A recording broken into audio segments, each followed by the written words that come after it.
আসসালামু আলাইকুম। পিজার যে চিজটা থাকে সেই চিজটা আজকে বাসায় তৈরি করব।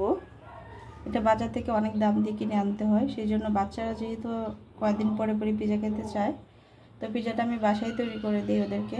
সেই জন্য ভাবলাম যে চিজটা কিভাবে তৈরি করি আমি সেটা আপনাদের সাথে শেয়ার করি। তো এখানে আমি 1.5 কেজির মতো গাভীর দুধ নিয়েছি। এটা কিন্তু কাঁচা অবস্থায় আছে, এখনও জাল করিনি। আর এখানে নিয়েছি হচ্ছে লবণ, পানি। একটা বাটিতে পানি নিয়ে এখানে কিছুটা লবণ দিয়েছি। আর এটা হচ্ছে ভিনেগার।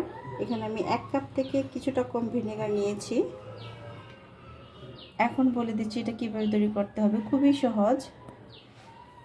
তো প্রথমে হচ্ছে এই দুধটাকে কুসুম গরম করে নিতে হবে। এরকম গরম করতে হবে যেন একটা আঙ্গুল ধরলে সেই আঙ্গুলটা সহ্য করা যায়, সেরকম গরম করতে হবে। তো এটা আমি কুসুম গরম করে নিয়েছি। এখন হচ্ছে এই যে ভিনেগারটা দিয়ে দিচ্ছি। ভিনেগারটা দিয়ে এটা কিন্তু সাথে সাথে এভাবে নাড়িয়ে নিতে হবে। এই যে দেখতেই পাচ্ছেন, এটা কিন্তু ছানা কাটেনি, মানে মিষ্টি তৈরি করতে যে ছানাটা হয় এরকম না। এই যে দেখতেই পাচ্ছেন কেমন একটা স্টিকি স্টিকি ভাব কিন্তু চলে আসছে এটার মধ্যে।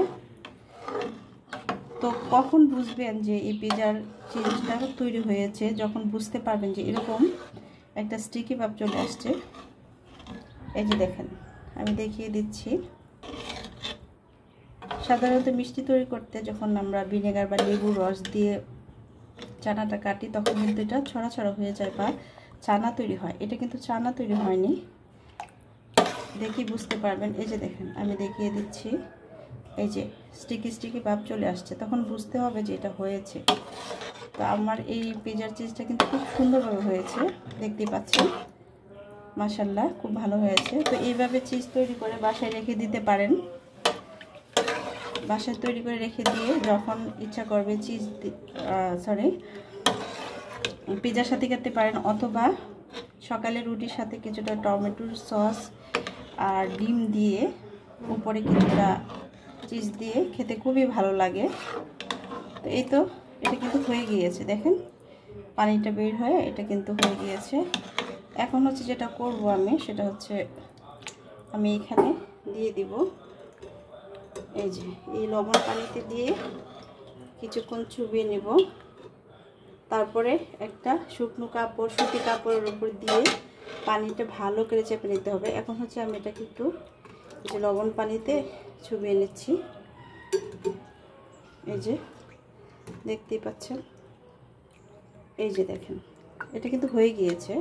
এখন যে কাজটা করতে হবে সেটা হচ্ছে একটা সুতি কাপড়ের মধ্যে এটা রেখে দিতে হবে। একদম পানিটা চেপে ফেলে দিয়ে, হাত দিয়ে চেপে চেপে পানিটা ফেলে দিয়ে একটা সুতি কাপড়ের মধ্যে রেখে দিতে হবে। তারপরে দেখবেন এটা তৈরি হয়ে গিয়েছে।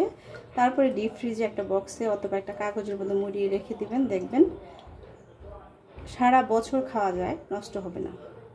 তো ভালো থাকবেন সবাই। আসসালামু আলাইকুম।